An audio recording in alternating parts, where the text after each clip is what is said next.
Modak. Ganesh Chaturthi special प्रसाद स्वरूप मोदक. मोदक वेगवेगळ्या प्रकारचे बनवले जातात. तळलेले मोदक त्यातलाच एक प्रकार.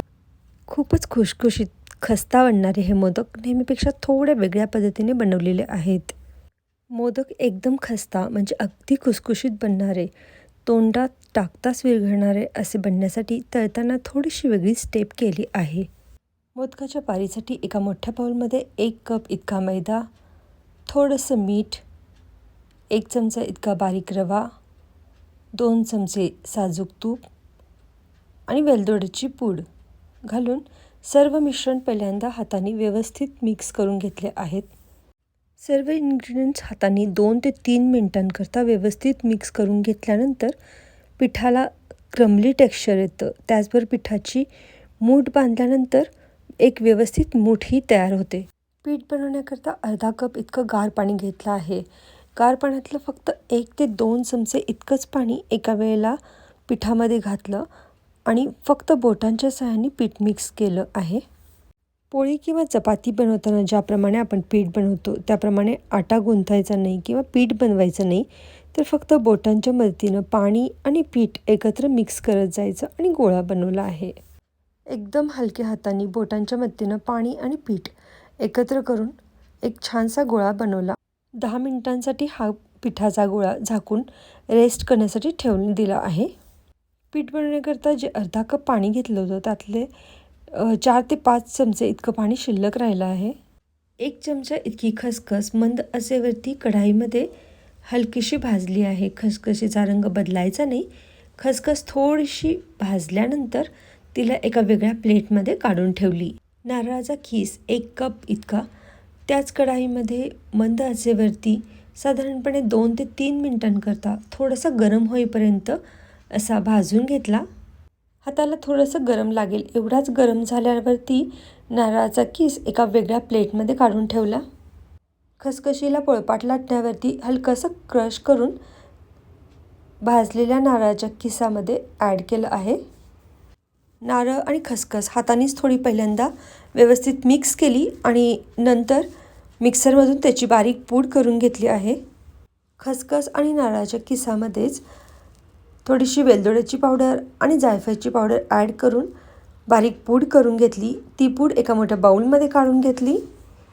नारळाच्या या मिक्सचरमध्ये 5 ते 6 चमचे इतकी पावडर शुगर मिक्स केली. साठा तयार करण्यासाठी एका बाउलमध्ये 2 चमचे तांदळाची पीठ आणि 1.5 चमचा कॉर्नफ्लॉवर आणि 1.5 चमचा इतकं साजूक तूप घालून हे सर्व मिश्रण पहिल्यांदा चमच्याने आणि नंतर हाताने घोटून एक फ्लफी मिक्सचर तयार होईल अशा पद्धतीनं तयार करून घेतलं आहे. 10 मिनिटं पीठ रेस्ट करून झाल्यानंतर पिठाचे 3 समान भाग तयार करून घेतले. या 3 पिठांच्या गोळ्यांपासून 3 समान आकाराच्या चपाती किंवा मोठे सर्कल लाटून घेतले आहेत. ओल्या नारळाचा खीस, गूळ, खसखस वापरून बनवलेलं पारंपरिक पद्धतीचं सारण भरूनही हे मोदक बनवले तर तेही चवीला खूपच स्वादिष्ट बनतात. पिठाचे 3ही गोल व्यवस्थित लाटून झाल्यानंतर त्यातला एक पिठाचा मोठा गोल किंवा सर्कल पोळपाटावरती ठेवला आणि त्याच्यावरती जो साठा बनवला आहे तो बोटांनी व्यवस्थित लावून घेतला आहे.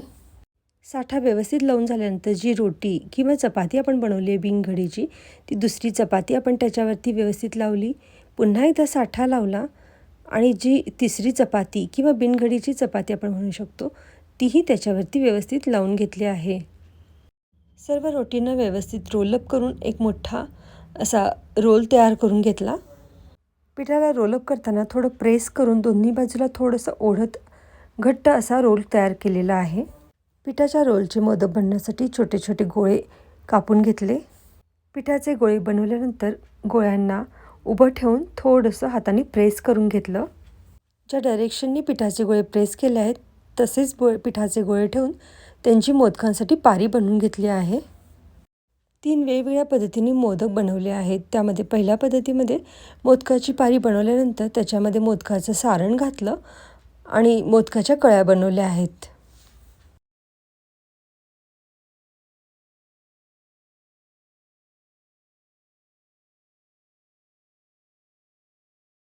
सर्व मोदक व्यवस्थित भरून झाल्यानंतर मोदक झाकून ठेवले आहेत, ज्याच्यामुळे मोदक कोरडे पडणार नाहीत.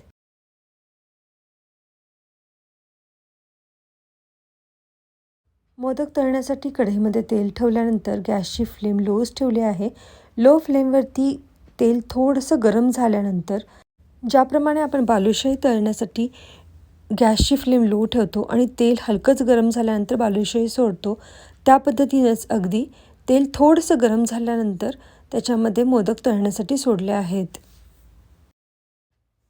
मोदक तळताना गॅसची फ्लेम एकदम लोच ठेवली आहे. तेल जसं जसं गरम होईल तसतसे मोदक तळले जातील आणि हे तळत असताना मोदकाचे जे फ्लेक्स आहेत किंवा फ्लेकी मोदक तयार होतात. मोदक एका बाजूने हलके ब्राऊन कलरचे झाल्यानंतर मोदकांना स्लाइटली हलवत सर्व बाजूने व्यवस्थित तळून घेतला आहे. बालुशाही ज्याप्रमाणे एकदम खस्ता किंवा खुसखुशीत आणि फ्लेकी बनते, अगदी त्याचप्रमाणे हे मोदकसुद्धा अगदी खस्ता म्हणजे अगदी खुसखुशीत, तोंडात टाकताच विरघळणारे असे आणि खूपच फ्लेकी असे बनतात. गणेश चतुर्थीला गणपती बाप्पांसाठी उकडीचे, तळणीचे बऱ्याच प्रकारचे मोदक घरोघरी बनवले जातात. पारंपरिक तळणीचे मोदकांपेक्षा थोडीशी वेगळी रेसिपी. ही रेसिपी व्हिडिओ तुम्हाला कशी वाटली हे कमेंट्स बॉक्समध्ये लिहून अवश्य कळवा. ही रेसिपी आवडल्यास रेसिपीज लाईक आणि रेसिपी व्हिडिओ आपल्या फ्रेंड्स आणि फॅमिलीसोबत जरूर शेअर करा. चॅनलवरती नवीन आहेत आणि चॅनलला अजून सबस्क्राईब केलं नसेल तर चॅनलला जरूर सबस्क्राईब करा. साथमध्ये प्रेस बेल आयकॉन, ज्याच्यामुळे नवीन व्हिडिओचे अपडेटचे नोटिफिकेशन मिळत राहतील. नेहमीचेच इन्ग्रेडियंट्स, नेहमीच्याच रेसिपीज थोड्याशा वेगळ्या पद्धतीने, अशाच बऱ्याच साऱ्या रेसिपीजसाठी चॅनलची व्हिडिओ जरूर चेक करा आणि थँक्स फॉर वॉचिंग.